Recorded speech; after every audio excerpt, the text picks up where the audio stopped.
Welcome to the Fly Culture Podcast, bringing you interviews, reviews and fishing tips. Here's your host, Pete Tigus. Welcome back, everyone, to the Fly Culture Podcast. I hope you're all keeping well. I've been out fishing. It's been a mixed bag, really. I had a great day. This is being recorded on September the 8th. I had a great day yesterday with my friend Perry, fishing a small stream. We caught some fish on a mixture of sort of duo setups and dries, which was really good fun. I'm getting a bit of a kicking from the salmon at the moment. I've been out this morning. Emma and I have been hitting the river quite hard. We think we're doing everything right at the moment, but it seems as though I'm developing a small allergy to them at the moment. So I'm hoping that will get fixed sometime soon. Really been enjoying it though. And last Thursday, it felt as though there was a wall of fish actually came up the river. Emma hooked two, which sadly came off, and I'm hearing of lots of other fish caught as well. So that was great to hear and really, really positive. So we may go out tomorrow, depending on what conditions are while I'm recording this. The sun's out, but if we get a moody morning like this morning, then we'll probably go hit the river again. I would love to do a shout out to, he's been a podcast guest. He's a contributor, Dan Osman, who has really got the salmon bug badly at the moment. And he's been hitting the river really, really hard. And I'm thrilled to see and hear that he caught a salmon as well. So many congratulations, Dan. Absolutely fantastic. I'm really, really thrilled for you. Today, I'm really pleased to be joined by Lee Evans. He's an extremely passionate angler who cares deeply about the environment too. He spends a lot of his time fishing the rivers of the south of Wales, but amongst many of those, he lives on the banks of the Usk. I've had the pleasure of fishing with a few times, and we're going to talk about that. We're going to talk about his home water, I guess, living right on the river as he does, seeing the different moods of the river as well, and being lucky enough to be so close to it as well. So I hope to learn a little bit about that. But Lee, it's great to have you on the Fly Culture Podcast. How are you doing? I'm good, thank you, Pete. Very good. Sat here at the moment in North Wales on Anglesey, my mother-in-law's house, but have some peace and quiet as everybody's out, so taking advantage of that with you. Good. And I hear you've been doing a little bit of fishing too. Yes, I was out fishing yesterday on one of the local flins in my float tube. The weather was ideal for it, windy and rainy. Caught a few. Had a few perch as well as trout, which is a bit out of the ordinary for me, so a good day. It's interesting. I've got a float tube that I'll tell you how old it is now. That it's Emma got it for me for a birthday present from Steve Parton, so it's a really old one. I don't even think it's actually ever been inflated. But does it feel to me as though float tubing's having a bit of a renaissance at the moment? There's more people out doing it now? I think so, to an extent. It's not going to suit everybody for obvious reasons, but yeah, Steve Parton was a bit of a pioneer in all of that, wasn't he? I think what it really suits for me are the llynnoedd, the lakes of Wales, where you don't necessarily have boats on many of those lakes. Some of them are inaccessible from the banks. It's ideal to walk up with your float tube, inflate it on the bank, either with your mouth. Some of these can be inflated with breath or a foot pump. Put your flippers on and you're away to go. You can cover a lot of water. It's quite an effective way to fish as well. You tend to catch more than your mate who stood on the bank, for example. And it's really safe as well. I feel far safer in a float tube than I do on a boat. The number of incidents I could talk to you about where I've been extremely scared whilst on a boat compared to a float tube, and I've probably done as much float tubing as boat fishing over the years. And do you throw a long distance, or do you find you can get pretty close? Let's imagine there's a fish you spot rising. Can you get it relatively close to it? Yeah, you can. The fish tend not to spook when you're in the float tube. I don't know whether they think you're a big duck or something. I've no idea. But you've clearly got a really low profile on the water. So yeah, you can get very close to the fish. And in fact, I catch quite a lot of fish on the dangle. I've tapped daddies with a 10-foot rod from a float tube and caught fish. So yeah, it's a really stealthy way to fish and a very comfortable way to fish as well. One of my favorite things to do on a llyn or any other lake. And the sort of lakes that you're fishing, are they sizable by surface area there? Are they big, or are they sort of manageable? Because some of the places I've got in mind where I don't know that you can actually put them on, but they're pretty big expanses of water. Are they big expanses that you're fishing with them?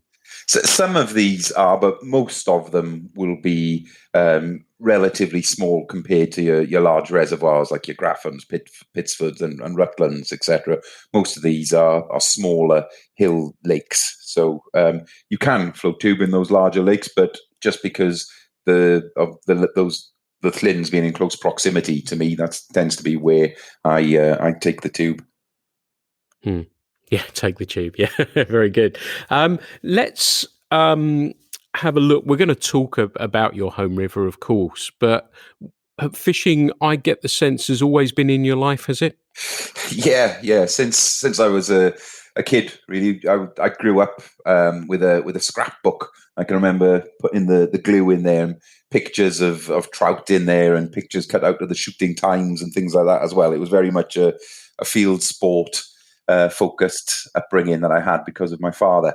And then I started fishing worms on the Taff mainly, but also some of the local reservoirs in between where I'm from, Merthyr Tydfil and the Brecon Beacons. And it went from there, graduated to fly fishing, probably around 8-9 years of age, crying at the side of the reservoir, not being able to cast with my line in a tangle. My father disowning me, I don't think my fly fishing education was textbook.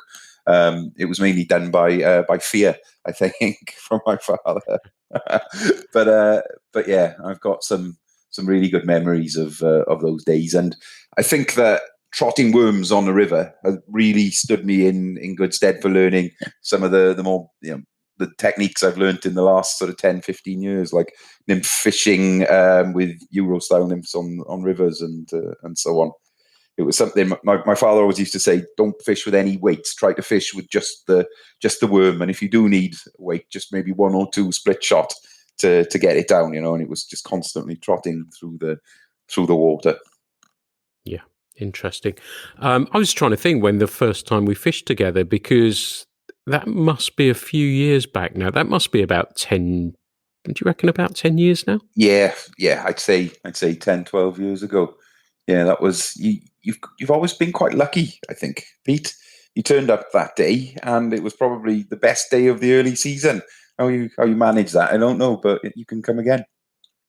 It was unbelievable, wasn't it? And I know we were talking off mic about it. And the reason I mentioned that was that we nymphed in the morning, didn't we? And I was trying to think, it must have been relatively new then as well, in the current sense of the term.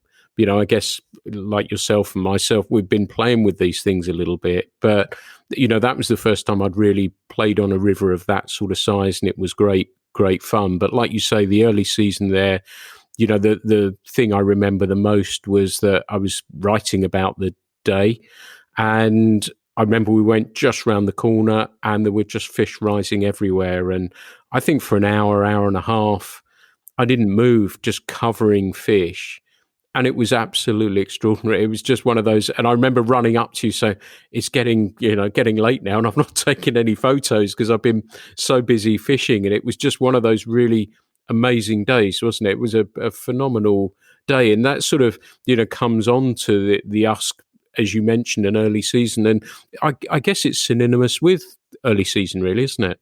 Yeah. The best thing about that day, as it often is when you have visitors, is seeing your reaction to witnessing a large dark olive hatch of that magnitude.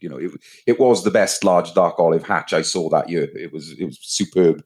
You timed it perfectly. The other lasting memories I'll have of that day was when you were first nymphing. You were used to those little fish really banging it, and those Usk fish are lazy in their takes, aren't they? And remember that one you caught? It was probably, I don't know, 2.5 pounds, and you netted it, brought it to the bank, and I took it out the net for you while you while you got your camera out, and I just let go. You didn't get a picture, remember? I'd forgotten that one, actually. I'd completely forgotten about that. You shouldn't have brought that up. big coloured cockfish. It would have been lovely in a picture, Pete.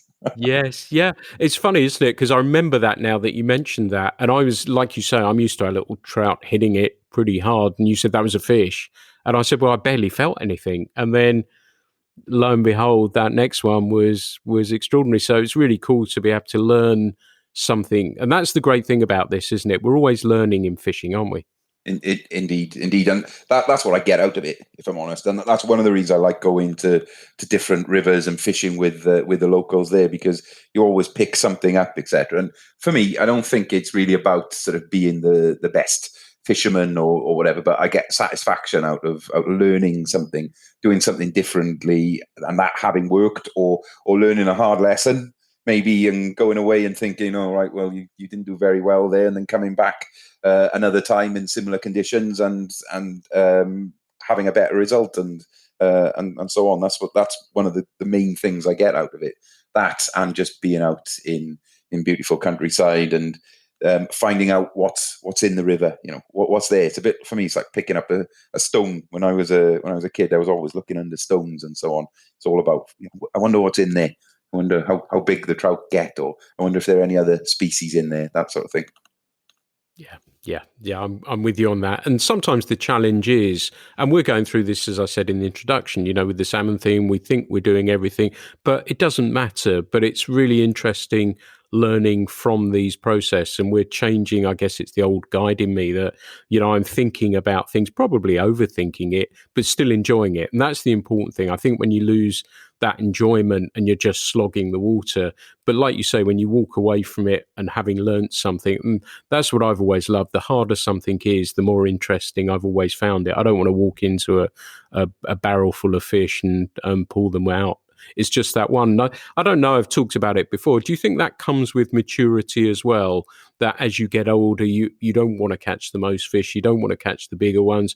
You enjoy that tricky one. Do you think they're aspects that come as you get a little bit older and more mature as a fly angler? Yeah, definitely. But then everybody's different. People take different things from it. Competition anglers may really still get that pleasure out of catching more than everybody else, using whatever method is most effective and so on. Whereas, I think I'm at that point now where I would prefer to fish a certain method depending on my mood. And it's more about quality than quantity. However, quality doesn't have to be dictated by size either. The only prerequisite I really have is that the fish need to be wild. I'm not interested in fishing for stocked fish anymore. I was, as a boy, I caught plenty of stocked fish and had a freezer full of them, etc. But that's not what I do now. I like to catch wild fish, and nearly all of which I return. Yeah, brilliant. You mentioned the taff and trotting a worm there. It's a river I've never fished, so I don't really know much about it. But when you were first doing that, was that in the stages of recovery of that river at that stage, or was it still seen as a not such a cool, good condition river at the time? Yeah, so the taff is an interesting one. Tony Rees, who was the chairman of Merthyr Angling Club, was the secretary. I think he may have retired now. Great guy. Tony got an MBE for everything he did for the angling club and fishing in Wales. He recalls that it was black. That was probably before my time, but it ran black, and probably ran a few other different colours depending on what was discharging from various industrial sources and factories and so on. But through sort of so I was born in '78. Probably started fishing it mid 80s, that sort of time. It was definitely recovering then, and there were lots and lots of small fish in the river. I remember there's a really prominent or very successful angler from Merthyr called Ron Jones. Ron's a great guy. When I was a boy, he used to give my father flies for me, and offered to take me out and that sort of thing. Really good guy, and he would catch 40, 50 fish every time he went out, and lots of small ones, but the occasional large one.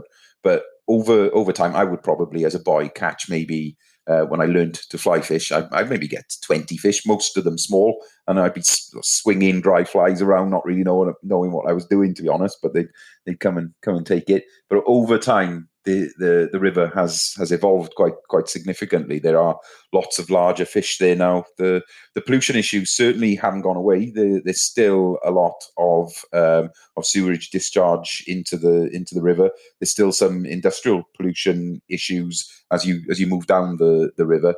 However, there are these larger fish. I think the population has changed quite significantly lower down the river. I think that there are fewer trout sort of below Pontypridd, that sort of area down to Cardiff. However, those that are there are quite large. And we know that a lot of them are actually migrating as well. It's quite a short river. It's less than 30 miles in length from the sea, probably quite a bit less than that, actually. And the fish will migrate up and down the river. Scale sampling has shown that. They tend to move down the river. Where they exactly go, I don't know, but the lower reaches into the barrage, I would imagine.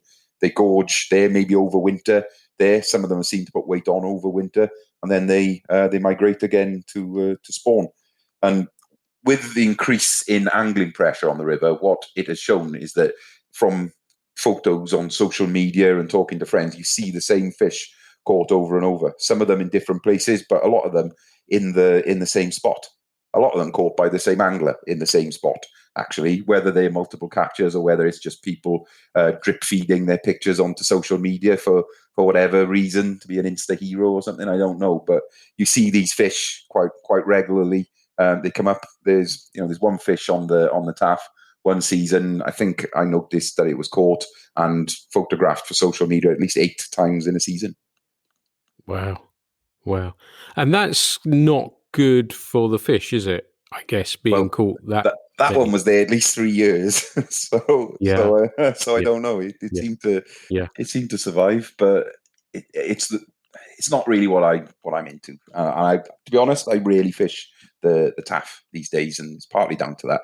Partly down to the fact that I like the rural surroundings more than the urban rivers as well, if I'm honest. Yeah. But yeah, fantastic river. Yeah. I was going to ask you about go back in time a little bit, and obviously you were catching fish on worm. Do you remember your first fly caught trout? I think it was maybe on somewhere like Usk Reservoir, and it was a stocked rainbow, and I think I caught it on a dunkeld floating line and a large dunkeld. I can also remember my first worm caught trout, which was on the Taff Vechen, and I can remember the take, and I can remember how I struggled for ages to put the worm in the position where the fish was. I can remember it all very, very clearly. And that particular day, I can also remember after we caught that fish, we went home and we killed it and we ate it, my father and I. And my father used to smoke a pipe, and I can remember having to go back and check on the side of the road because he'd driven off with his pipe on the roof of the van.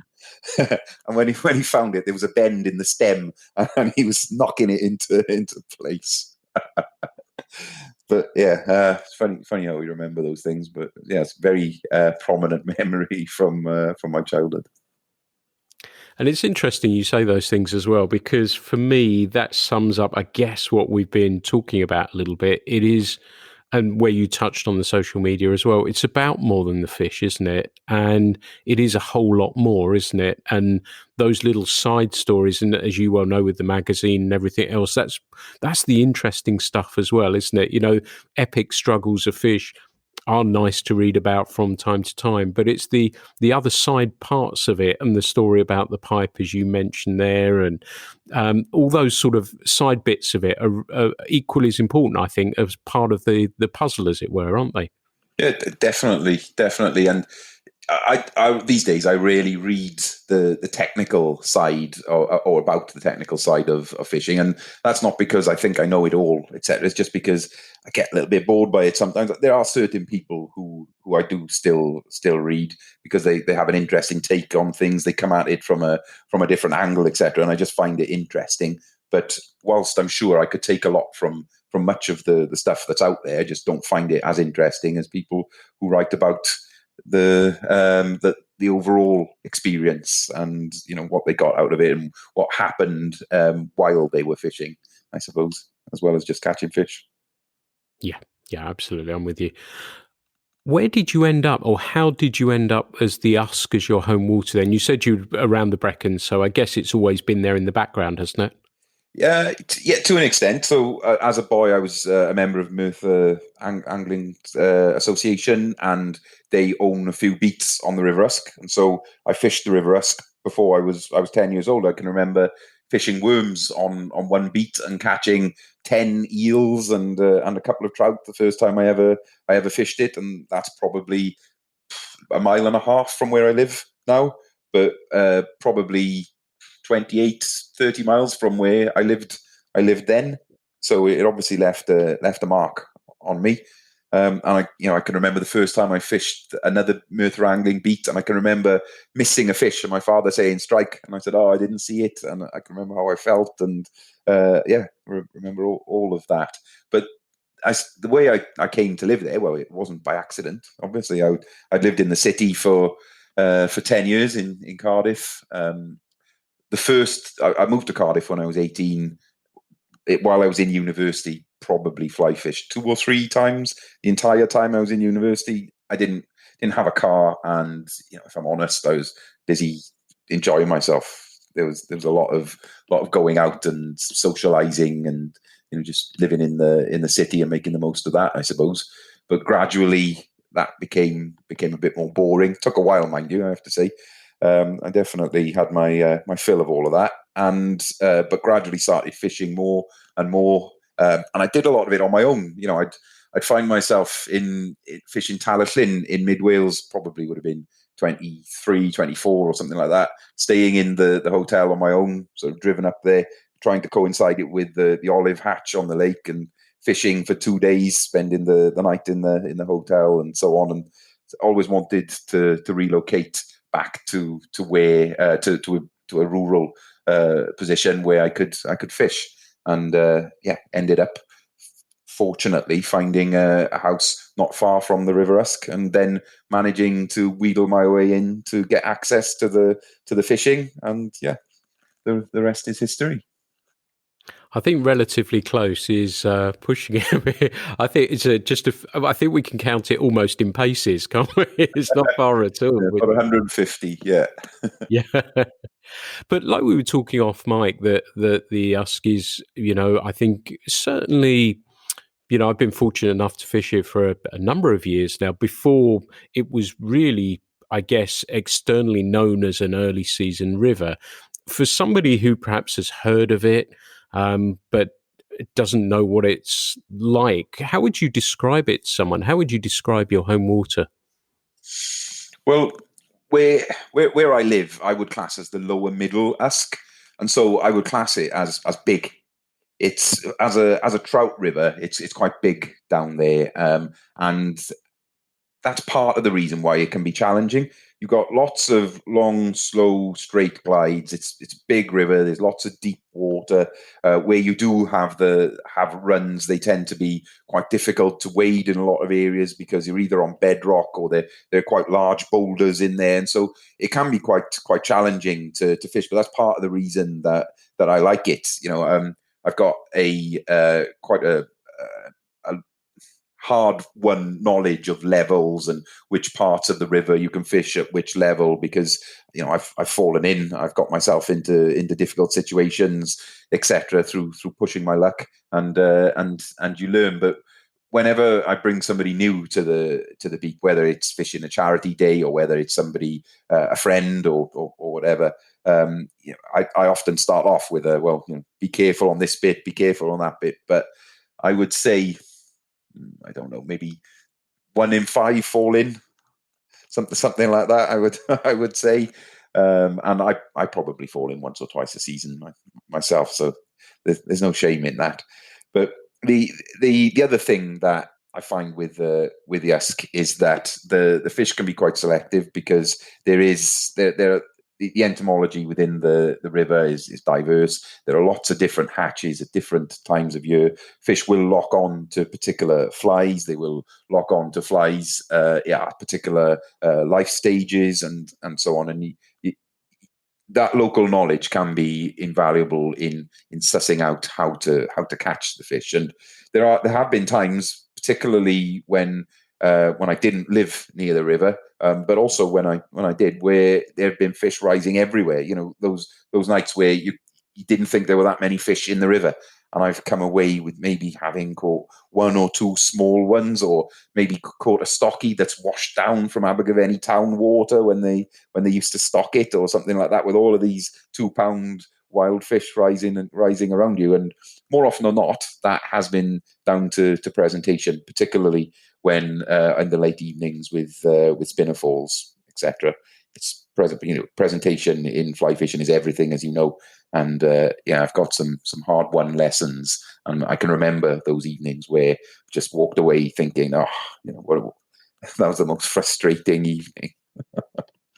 But then, it's interesting what you say about those bigger rivers, actually, because, and the first time I fished with you and the second time, actually, I was fishing smaller, higher up the river system, small streams. But subsequently and latterly, I've been fishing further down the river, and it's really interesting what you said, because what I've even learned in that period of whatever it is, 3.5, 4 years, has taken my fishing on exponentially. And as you say about the presentation, drift, everything else, overcoming drag, has been absolutely fascinating to learn so much. And, I remember the last time we fished together, we did a bit of everything, didn't we? And I know I started off nymphing, and then we wait. I think it was Granham, wasn't it? Was the hatch we were on? Yeah. And I think I caught something. I hung something below and caught a fish there. And then we ended up on streamers, and it was just a real mixture of stuff that was really, really good fun. But you had your finger so on the pulse that you knew exactly. And the first time as well, you knew exactly where it is. And that, I guess, being so close to it, and the mood of the river and how the river changes throughout the season, you must be really closely attuned to that, mustn't you? Yeah. I keep an eye on those things, and it's definitely a positive and a blessing, but there can be some downsides with that as well. So I can remember days when the Granham hatch was peaking and I couldn't get out. In fact, I can remember one time doing a bit of name dropping now, when Paul Proctor was staying and he was out filling his boots catching fish after fish, and I had to work, for example, and I think I was working from the house as well, which makes it even worse. That's 200 meters away. So that's an extreme example, I suppose. But the other thing, I wouldn't say familiarity breeds contempt, but you can become over familiar with a piece of water. Or I can anyway. Maybe some don't, but I have to ration it a little bit, and so I'll save it for certain hatches and certain periods of the year. During this lockdown period, I struggled a little bit with my enthusiasm. There were things going on in my personal life, but the other thing was I was repeat capturing. I've got an eye for the fish, and particularly if you take a photograph of them, it's very easy to identify when you are catching the same fish. And I was, and I'm not really into that, if I'm honest. It's really interesting. Yeah, it's really interesting you should say that, because I've been very fortunate. I've triggered into how my river's fishing, and as we came out of lockdown, I was down there and I was catching fish of my dreams, but one was enough. So I'd catch one and then I'd snip off and go home. If it was because I just couldn't believe I was catching fish of that sort of size, and it didn't matter, but they were rising, and I thought that's enough. That'll keep me fresh, and that'll keep me. I don't need to fill my boots, and I guess it comes back to that maturity thing. But I get 100% what you mean by that. That you don't need to catch everything, do you? And like you say, rationing is a really good word, isn't it? That I guess is easy to do when you're so close to the river as well, I guess. Yes, certainly. In the beginning, I probably didn't, and I fished that particular beat a lot more. But the other thing that I found as well is that in fishing that big river, when you're deep wading a lot of the time, and so you've got a low profile, and so stealth is important. But as long as your wading is sound, then you're creeping up on fish quite easily because you're in over your waist a lot of the time. You're keeping that low profile. Whereas then I would go from there after fishing months on big rivers around. A big river on a number of beats around where I live, and then I'd go to a small stream. And I would be like excuse the pun, a fish out of water, and have to sort of remember about crawling around on the banks and etc. So, and I like to vary it. I do enjoy that, and I've sort of got a few different beats now that I fish, so that I do have that variation. Whether it's the lower middle usk, the middle usk, the upper usk, some tribs around there. I think that I enjoy that variation. Yeah. One of the things I wanted to ask you about, as we said about the Usk being known as an early season river, do you think that gets now much more pressure than it used to years back from people wanting to do, I guess, I'm trying to think of the right term, but the circuit of we know what those early season rivers are coming into. Do you think they're seeing a lot more pressure than they used to? This is a hard one, and I often question my perception about lots of fishing related things, and I think social media can skew your perception of things as well. But I think what I do know is that the pressure on salmon fishing has reduced overall in number of hours on the river. However, per salmon in the river, it's probably increased because there are far fewer salmon present in the river. But there were a lot more salmon caught by more anglers. This is pretty obvious up until 10, 15 years ago. These last few years have been quite challenging particularly on the local beat. I think there have maybe been 2 salmon caught on my local beat in the last 3 years, and that was a beat that would return 20, 30 fish a season with very low pressure. When it comes to trout, I'm not really sure whether the pressure has significantly increased. I think on some beats it certainly has. I think the Llynfi Usk Foundation passport system has opened up access to a lot of those beats. Personally, I think that's a good thing. Although I suppose if it was my local beat and I used to have it all to myself, I might not feel like that. But I think that angling tourism and promoting the river is important and an important part of its conservation. So I support that.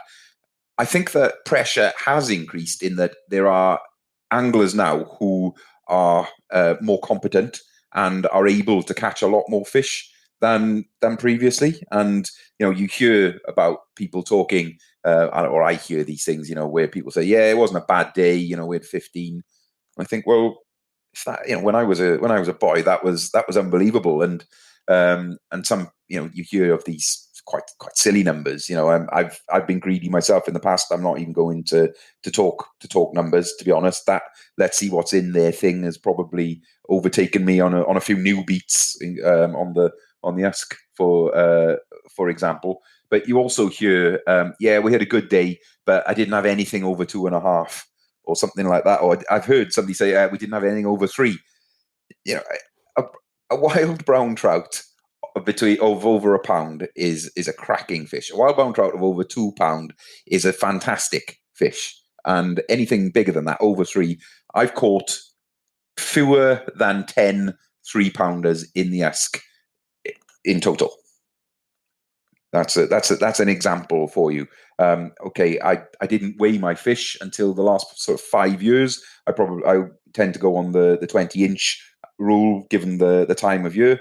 But for 3 pounds, that is. But on where I am and the beats that I fish, when they're fishing well, you would almost expect to have a 2-pounder if you're competent or you're fishing with competent anglers. But that's when it's fishing well. That's really interesting, isn't it? And do you think those sorts of fish, I assume with the early season thing and where we talked about large dark olives and everything else, is that how a majority of those sorts of fish are being caught? And I know yourself, you'd be doing that. Or do you think that's the more modern techniques that we touched on at the beginning that are getting those people, allowing them to get their flies into spots that possibly we may not have been able to get them into previously? Yeah, I think there is an element of that. I think that nymph fishing is favoured by competition anglers because it allows you to catch quite a lot of fish in quite a short space of time. The lies that fish are often in when you're nymph fishing can be easier to approach without spooking them, for example, in fast water and so on as well. But yeah, there's no doubting it's an effective method in the right hands. I think I'm of the opinion that it is there are less facets to it than dry fly fishing. I'm opening, excuse the other pun, a whole can of worms there, but I think I am of that opinion. And I do know some people who basically only fish nymphs now. That wouldn't be for me. I rarely fish nymphs these days, but each to their own. But I think that's certainly part of it, Pete. Yes. Yeah, that's interesting. I'm sort of, I try and use what's appropriate, but I've noticed this year on my home bit of water that I fish that it's been predominantly just waiting for rising fish.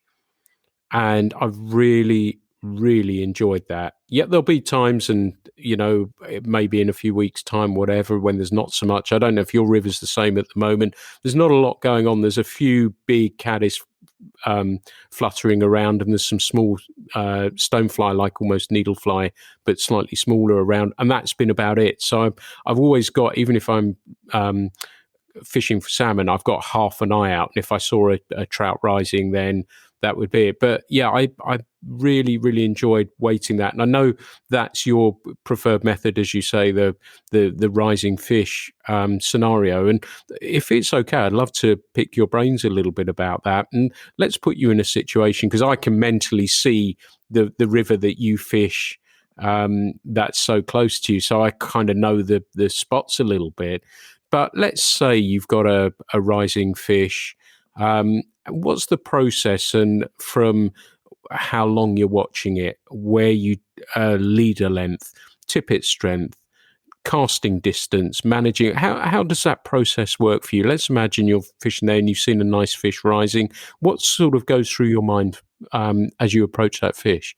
First thing would be don't bugger it up. But yeah, for what it's worth, Pete, some of this I found out through perseverance, and some of it I've copied from others, etc. But I'm sure there are lots of people listening who would do things similarly to me. But I would say that to any novice anglers, fishing as long a leader as you can does afford you greater drag-free drift and better presentation, provided you can cast it effectively and that you're not constantly tangled. So I typically fish on the big river a 10-foot 4-weight. I used to fish an 11-foot 3-weight quite a lot, but I found that that particular rod wasn't great at handling big fish. And so I've gone to a 10-foot 4 now. It's probably better for the fish as well, particularly if I'm fishing in warm water conditions, etc., to get them in more quickly. But so I'd start off with 4-weight line, then a 15-foot tapered leader. I buy them the leader profile ones. They're cheap as chips, and lots of good anglers use those. Paul Proctor put me onto those. I would cut up 18 inches off the back of the butt section, again as advised by Paul. I would then put a ring on the end of that and tie on my tippet.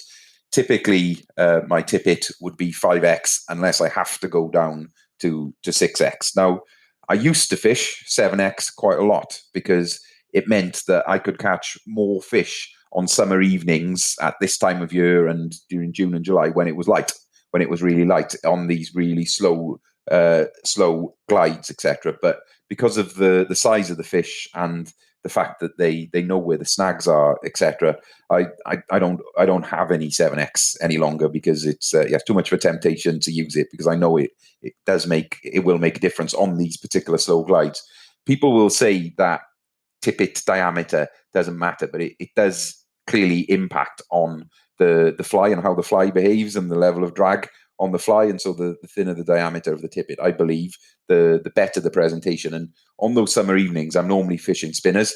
And when you're fishing a spinner, you want a dead drift, or I want a dead drift, more so than with any other fly. Any slight bit of drag and the fish don't take. And so, I'll come on to that in a minute. But 5X if I can get away with it. If I can't, I'll go down to 6X, and that'll be sort of 3 foot on the end of that tapered leader.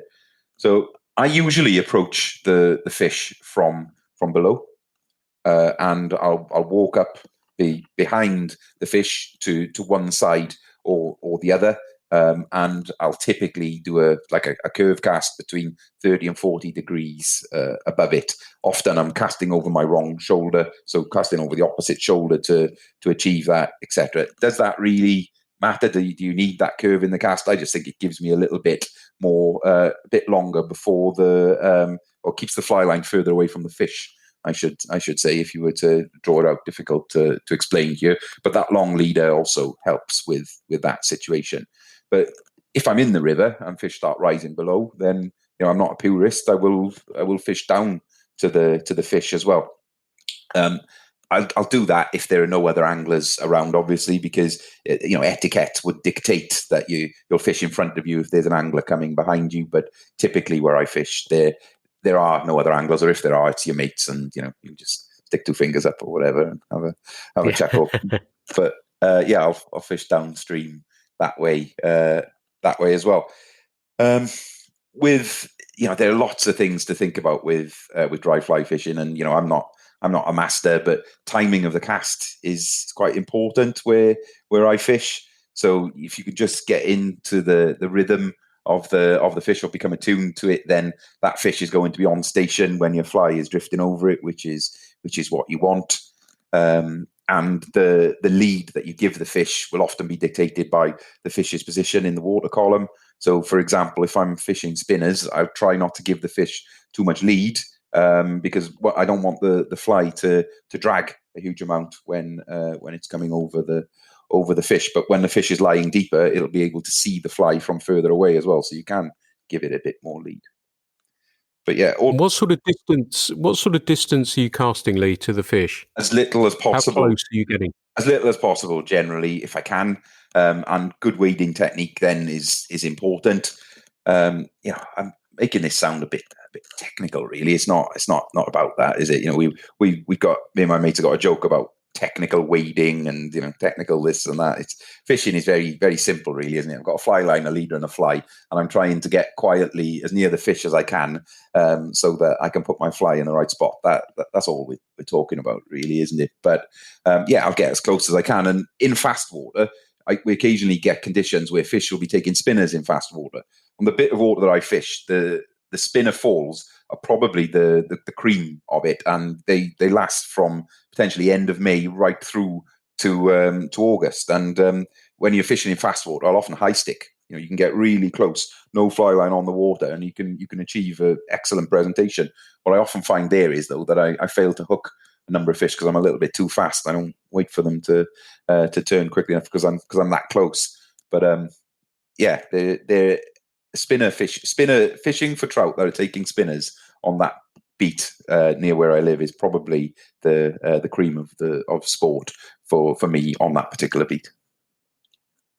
That's some great information. Thank you for that. I'm going to come back as well a little bit because it's been interesting. If you're a regular listener, you'll know that I often ask people about rods, and one of the common themes that comes through is that people now are looking for a rod for its ability to play the fish as well. And again, and I think you're doing yourself a disservice. You're a really great angler, and you're saying these things as well. And it's really interesting to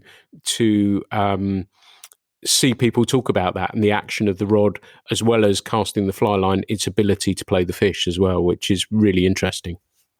Yeah, indeed. And, I don't want to sound like a bore on all of this, but fish welfare is something that I consider. It's my personal choice to do so. If I'm going to put a fish back, then I want to put it back in the best condition that I can and give it the greatest chance of survival. Otherwise, it's a waste. I've killed a lot of creatures, and I still do, for meat and etc. And so I would see it as a crying shame and a huge waste to put a fish back to die. And so I'm more at ease with the situation if I can play the fish quickly, get it in, take a quick snap while it's still in the water, and away to go.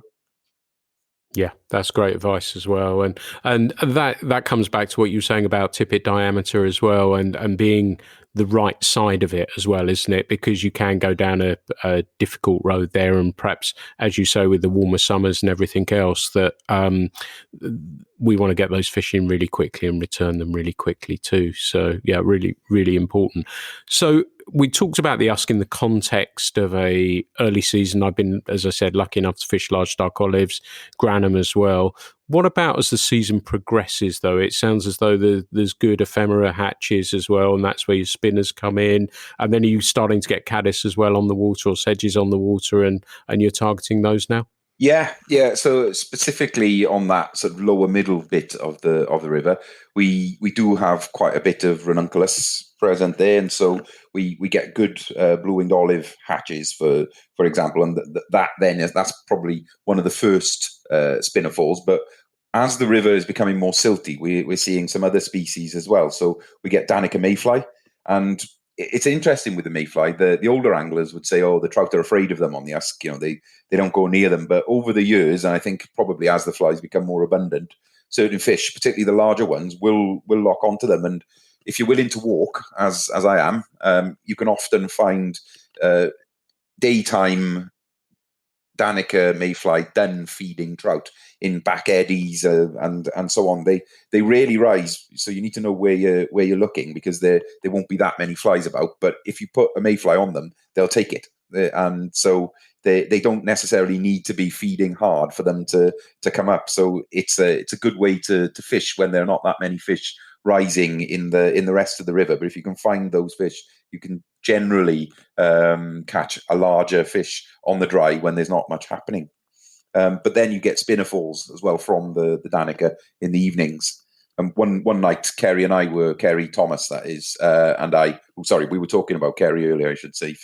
So yeah, Kerry Thomas and I were fishing on the Usk, probably about a mile below where I live, and the beat at the back, one of the Gwent Angling Society waters, and there was a huge Danica spinner fall, and there were trout that I didn't know were there rising to these Danica mayfly, and they were, these were fish in the, I'd say, 2 to 4 pound bracket. A couple of them were definitely upper threes, and as I say, I thought that those fish were like hen's teeth in that part of the river, but it's probably my ego talking, because I don't catch them. But yeah, great to see fish like that rising. Really, really see those rise. But if you can catch those conditions right, the problem that we had that night was that there were so many Danica spinners on the water, and the trout were just circling around and around, because the water's very slow there. They don't tend to be on station as much, and they were just picking them off. And so getting them to coincide with your fly was so difficult. We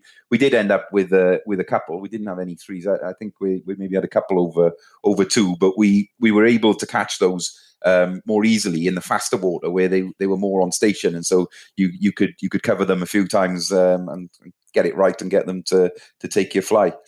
But then as the season progresses from there, you've got your Danica, you've got your blue-winged olives. We then, again, I'm led to believe these are a silt-loving species. We get a large green dun hatch, and quite a significant one. And this, again, has increased over the years.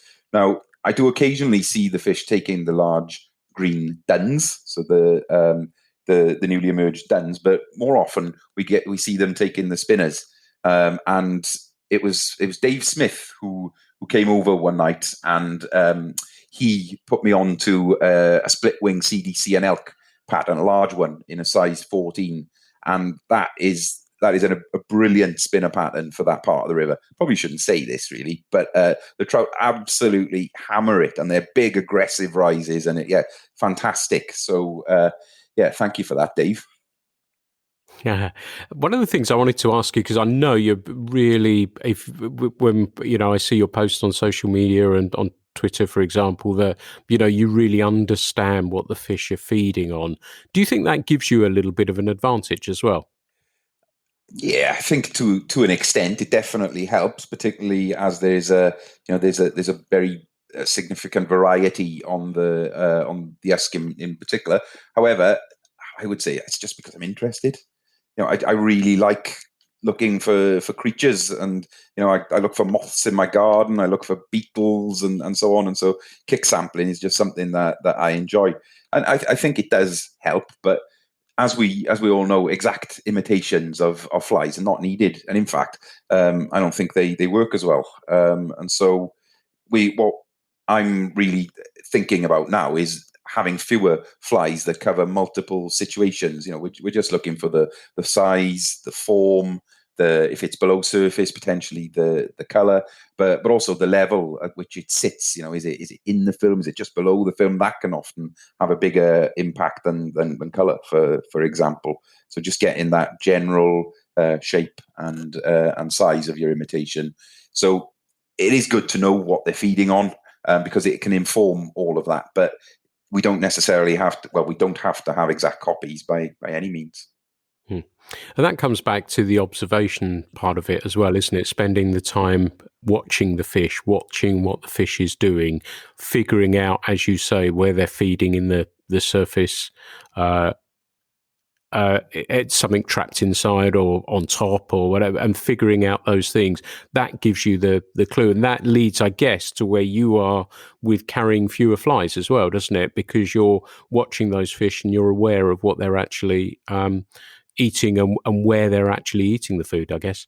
Indeed, and there are some days where I still come away thinking I'm not sure what was going on there. You'll pick a few fish up here and there, and you think, right, I've got it now, and then that stops working. Then you try something else, and that works, and you think, well, I'm none the wiser. I caught a few fish, but that happens. I think it would be boring if we knew exactly what was going to happen at each day of the year, because we look in our diary and say, right, well, we're going to have an ant fall on the river today. I'll go out with my ant pattern or whatever. And it doesn't necessarily work like that either.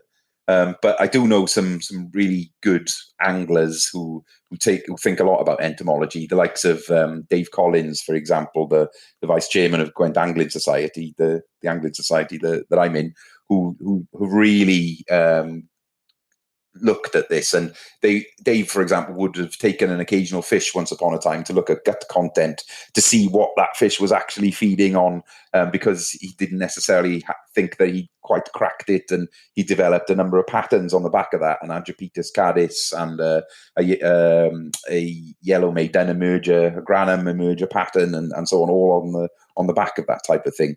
And again, that's interesting. It's zoology, science, as much as fishing, really, isn't it? Yeah. I wanted to come back to the mayfly. I don't know, as somebody who watches the river closely, but at home, our hatch continues on, yet the fish come off feeding them.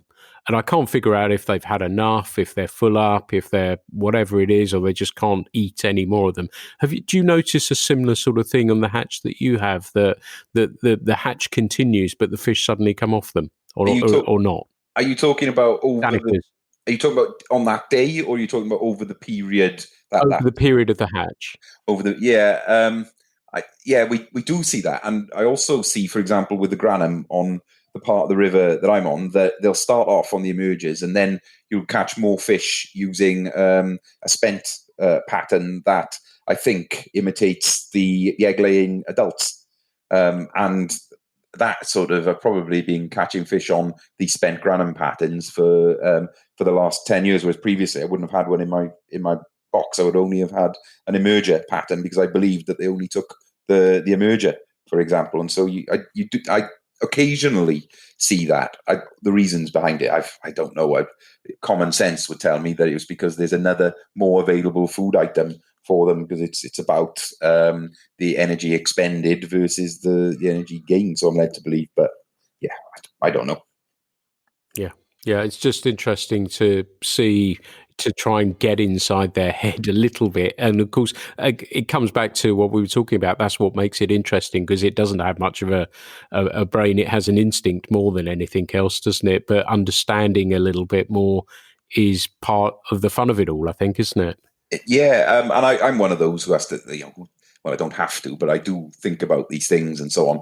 Sometimes I lead myself completely in the wrong direction and get it all wrong, or I think, yeah, I've proved that now, and then the rule won't hold the next time, and that'll be out the window. And so I have to be careful what I tell people, because I might be doling out duff advice. But I do have some people who I fish with who just got this sort of intuitive thing going on, and I don't know what that is, but they'll just something will change, and they'll change with it, and they'll be catching and I won't, or they'll be catching and lots of others won't, etc. And yeah, some of those are very good competition anglers as well. And I don't know what that is. It's just something they have, I think. It is that sixth sense, literally, isn't it? Mm.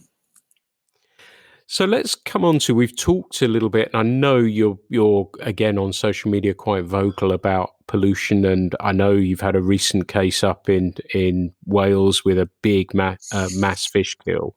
How are things looking there? And I know you've done a lot for many years as well to try and make more a wider group of people aware of what's going on. How are things looking to you right now? I guess we're not seeing an improvement given the news that we just recently had of that fish kill. Yeah, this is extremely upsetting, really, the situation in Wales. So, Gwent Angling Society, I'm the chairman of Gwent Angling Society. Dave Collins is the vice chairman. Dave is the bailiff on the River Llynfi. The Llynfi was, there was a pollution incident on the Llynfi in February 2016 that resulted in the successful prosecution of an agricultural business just upstream of the beat, of one of the beats we manage. We now manage and own a lot of the water from Pontaethel Bridge in Trecox down to the confluence with the Wye. That water was again polluted in 2016, in the summer of 2016, and there was a wipeout pollution incident there. All the fish killed, or most of the fish killed, so we're talking about thousands. Because that wasn't reported until, I think it was at least 36 hours after, may have been longer, then the source wasn't identified, and that resulted in no prosecution. I'm led to believe that there were some anglers lower down that had seen some fish coming through at the confluence with the Wye, and they didn't report it at the time. So yeah, we do definitely need to report these things, because it will make a difference. But so the river's recovered over time. Dave Collins in particular put in. So Dave had done a lot of work on improving the access to the river, monitoring the invertebrates, monitoring the fish population. The invertebrate population hadn't been significantly impacted by that second incident in 2016. And so the base of the food chain was still there. So we had some hope that the fish population would recover in maybe 4 or 5 years. So 4 years down the line, 2020, we were seeing the fish population get somewhere near what it was. It wasn't a patch on what it was prior to 2016, but it was a viable fishery in 2020. However, we then saw another wipeout pollution incident, but this time it was a river kill. So not only did all of the fish die, but most of the invertebrates have gone as well. There's been a huge impact on the invertebrates, with even a lot of the shrimps being killed, etc. So yeah, it's a disaster. The report said that the plume of pollution came down the river.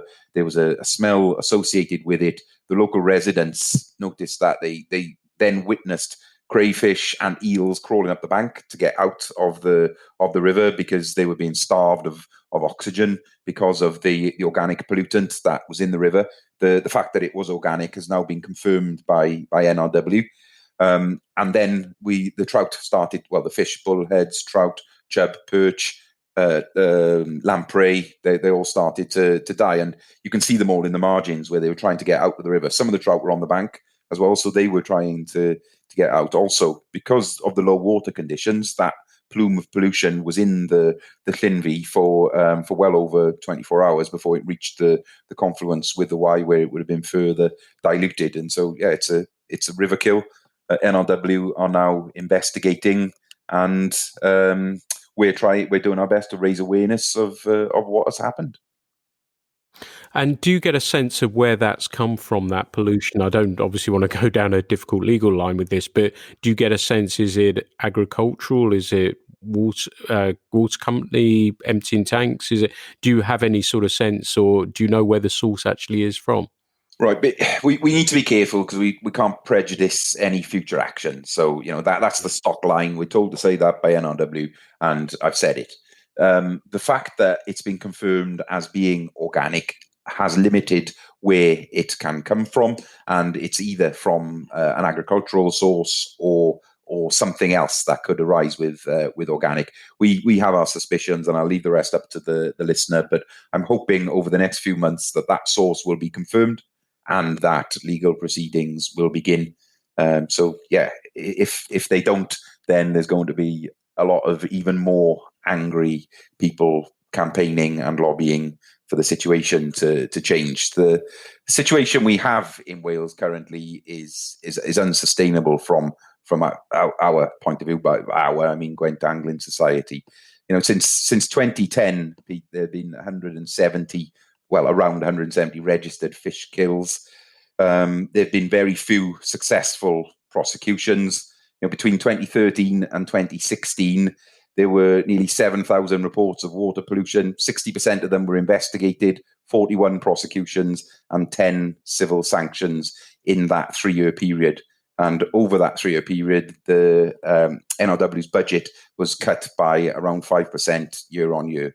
So it's a remedy for a perfect storm almost. And since then, we can only ascertain that things have actually got worse. The chair of Natural Resources Wales has wrote to the Welsh Government in 2016 saying that this situation around particularly agricultural pollution was unacceptable, and they wanted to see a step change.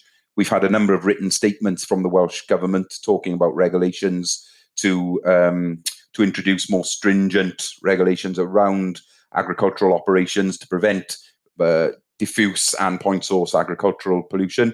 But this has now been delayed until after the pandemic.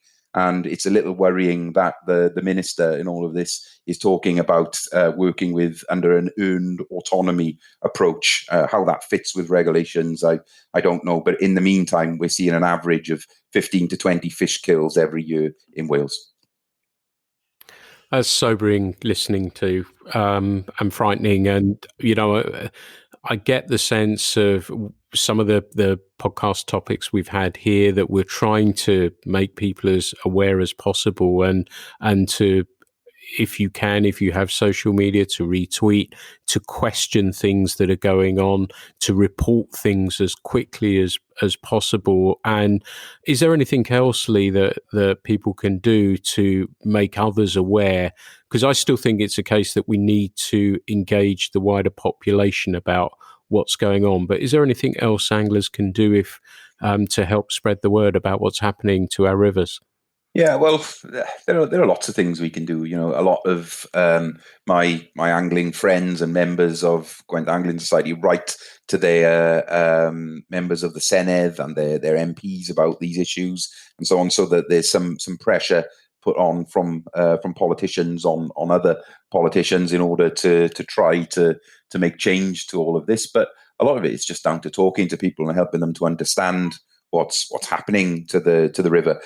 Some of my neighbours, for example, will swim in the Usk, probably without permission, etc. But that's another issue, and one I wouldn't mind coming on to actually. But many of them will say, I had sunstroke, I felt terrible the day after. And I say, well, this is potentially down to the river itself. I won't let my children swim in the river. My youngest daughter comes kick sampling with me, and after one kick sampling session, she was extremely sick. Nobody else was sick. There was nothing going around, etc. She didn't eat for a week. It was quite serious, and we believe that was caused by something from all of the mud that we were messing around in. Basically, I can't prove that, but we're a lot more careful now. Yeah, that gives us a clue, doesn't it? That gives us a clue. These things, I hope this is helping in some small way, and I know there are lots of people lobbying and doing as much as they possibly can. How does fishing feel to you right now? What sort of state does it feel that it's actually in? It's quite disjointed, I feel, and my experience is in Wales, and I talk about Wales, but we really do need a single voice, particularly game angling. We don't really have a single voice, or those who we're not in unison. There's not a single message from coming forward from a lobbying point of view, etc. And lots of the competing interests, they do have a professional lobby, a single voice, and so on. For example, British Canoe, they're very effective in their lobbying. Now, I'm not one of these people who think that people shouldn't be able to access the water other than anglers.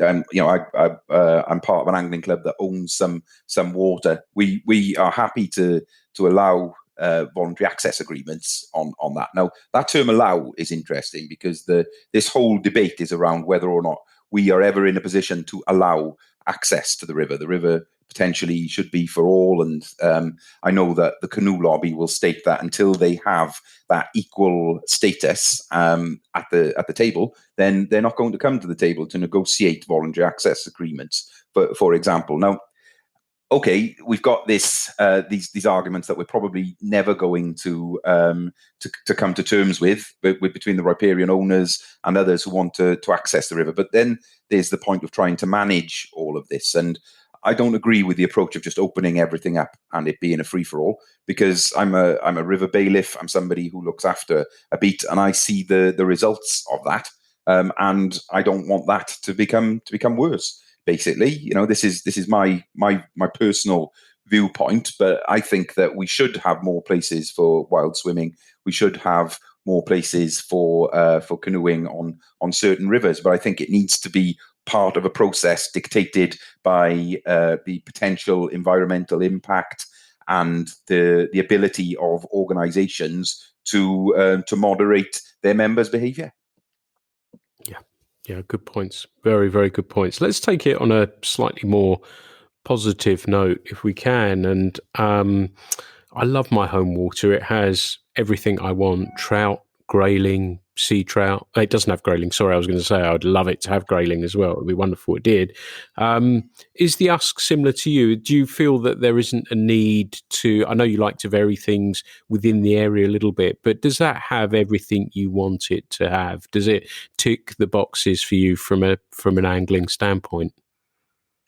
I think as far as one river can, certainly, but I would hate to think that I was only ever going to fish the Usk because it had everything that I need.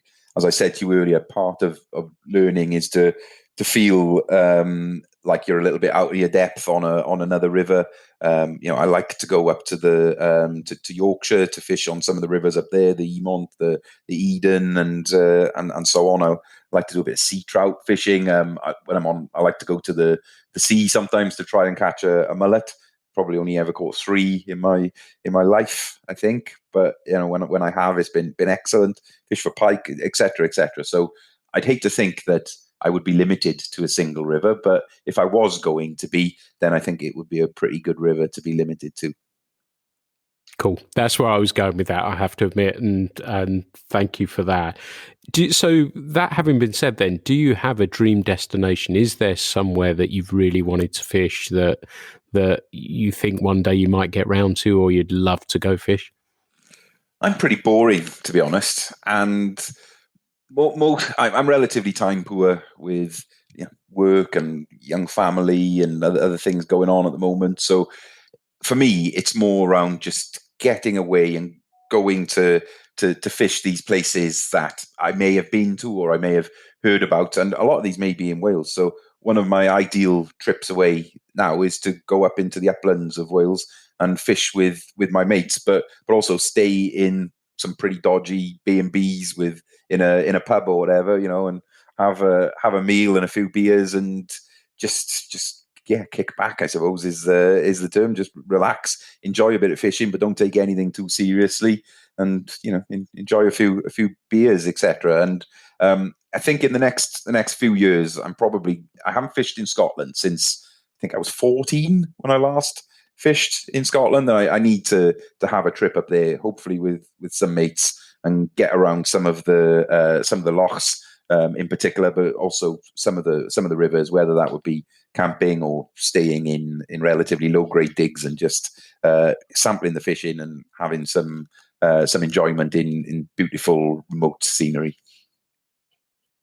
That sounds really good.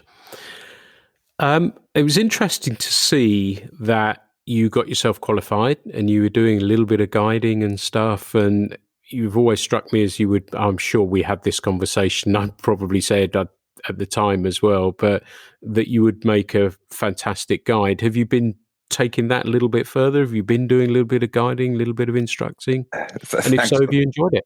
Thanks for that, Pete. I do. Right, I've done a bit. Now, the reason I haven't gone down the route of app guy or Gaia or anything. I've dipped my toe in there. If I'm honest, the casting thing is not really something that I want to spend hours and hours on. Maybe I'll do it one day because it has helped my fishing, and I've learned a lot through it, etc. But the coaching that I've done is a level 2 sports coach, effectively, but in the field of fishing. So I've probably learned more about how to coach than fishing itself. And I think there's a lot of fishing knowledge associated with the Gaia and app guy stuff. So I wasn't a very good coach prior to doing this, and I'm still probably not that good because I've not got that much experience. However, I learned a hell of a lot in how to convey a message. And the reason I did it is in my role and responsibilities with Gwent Angling Society, I wanted to be able to help kids and beginners and so on. And in order to do that effectively, I undertook that course, and so it means that now I can do some demos on open days, or I could do them before, but I can do them better now, and I can help with casting, etc. I haven't done any paid guiding; it's all been done through the angling club, etc. If anybody asked me, will I take them out? Particularly if they were kids who wanted to get started, I would say yes and do it as part of, do it as myself, but part of my role with the angling club. If somebody said to me, will you take me out for £100 a day? I wouldn't, to be honest. I haven't got enough time, and it's not what I do for a living. There are plenty of other guides out there who'd be better than me who earn a living that way. I don't. I just do it for the sake of it. Great. Lee, this has been great talking with you. I've got so much out of this about, as I expected, the passion for your home water, conservation, and how important that is to you, and your love of fishing as a whole. And I think that comes through so strongly in here. And it's great that we have people like yourself in angling. It's really important too, and you're not afraid to shout if things are happening out there that shouldn't be happening. And I think that's really important. And you've always done that. And I respect you hugely for doing that as well. So please keep doing what you're doing. And most of all, thank you so much for being such a great and engaging guest on the podcast today. Well, thanks, Pete. I don't know what to say. Steady on. Well, hopefully it won't be so long. I know we keep talking about you coming down here to have a fish, so hopefully when things are a little bit easier and you have some time too as well, that you'd be most welcome to come and fish the tour with me. You cooked me the most magnificent breakfast, so I'd like to try and replicate it. I won't be able to, but I'll do my utmost to do that. But thank you so much for being a guest on here today. I really enjoyed talking to you and catching up with you as well. Well, I just checked that was recording, Pete, so you'll be held to that now. And with regards to the Usk, you should definitely come up at the beginning of next season, because for whatever reason, that was one of the better early season days I've ever had. So if your presence will mean we can do that again, then fantastic. That would be great. Well, thank you again, and thanks for giving up the time to talk to me. I've thoroughly enjoyed it. So, everyone, I've spoken to Lee for well over an hour now. I hope you've enjoyed this as much as I have. I think his passion, as I said, comes across for fishing and for his home river as well. So thank you so much for listening. We'll be having the next copy of Fly Culture should be coming out very, very soon. So perhaps even you'll start to hear that we'll release the cover before too long. I'm really thrilled with how that looks. And how it reads as well. So I'm really, really pleased with that. Thank you to everyone who's supported us as well. I can't tell you how much I appreciate it. And I hope you'll enjoy this edition of it as much as me. So thank you, everyone, for listening to the Fly Culture podcast. There'll be plenty more very, very soon. The Fly Culture podcast is brought to you in association with Fly Culture, a quarterly print magazine. For more information, please visit flyculturemag.com. You can also find Fly Culture on Instagram, Facebook, and Twitter.